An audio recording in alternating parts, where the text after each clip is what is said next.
I'm here today at MOA's career fair because I'll be getting out of the Army within the next 12 months, and this provides a venue for me to talk to different people and to understand what the next phase in my life will be. So I appreciate MOA for putting this venue together.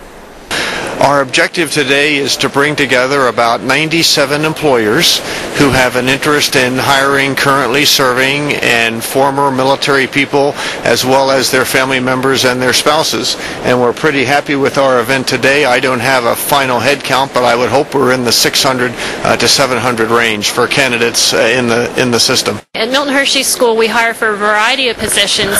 The main position that I am constantly recruiting for is house parenting. It's a very unique career, and essentially you're paid parents. We're looking for married couples to move on campus and take care of children in student homes. We have 1,800 children from poverty with plans to expand to 2,000. We're hoping to find couples who have skills in working with children and youth, helping them to develop the organizational skills that they need to be independent and the values that they need to be successful in life. And we have found that transitioning military does very successfully in this role.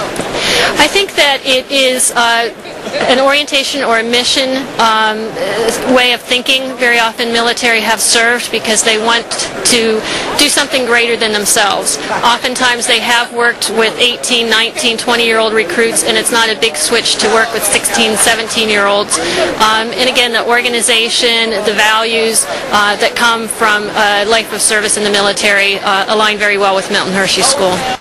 So what we're seeing between the veterans and level 3 communications is a tight alignment around shared values, integrity, principles.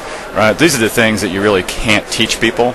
They're innate to them, and I think that the military does a fantastic job of bringing those people forward, of giving them the right kind of technical training and operational expertise that we can then build on to make our company an even better place to work. Probably the discipline that they bring with them to the table. We're looking for people that are probably skilled first and foremost, and then quality people on top of that. I look at everybody as an individual, but if I was going to categorize, I'd say military personnel are probably very focused on the work that they do.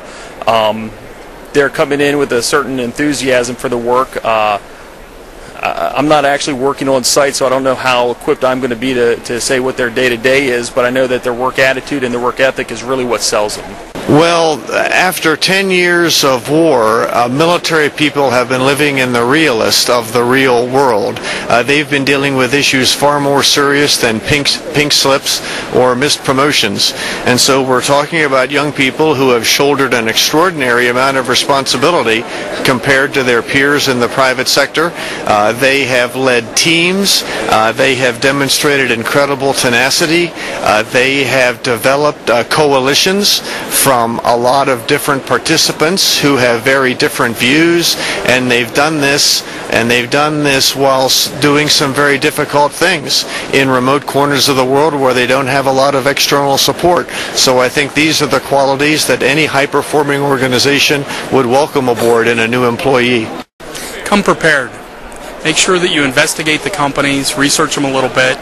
Make sure that the resumes that you bring with you have very few typos, very few things that are going to need to be corrected. So what we look for are acronyms specifically, and then I try to help the vets because they bring a lot of resumes with acronyms, and we just try to dispel those, try to talk through those a little bit. And the first thing I would tell anybody is just be yourself and be confident in who you are as a person, and I think you'll do well at a job fair. Well, because they want to know where you're trying to go and not necessarily what you did. As far as people saying, well, I was the commander of this ship, they want to know what are you looking for and how can you help my company. I think that's more important than I was in charge of 300 people. You know, maybe they don't have a job for that, but maybe you have a skill that they're looking for that will help their company more. I look at their websites. I look at different magazines that look at military-friendly employers. I talk to others that I may know working for that company. I talk to the representatives at MOA that are helping with transition services.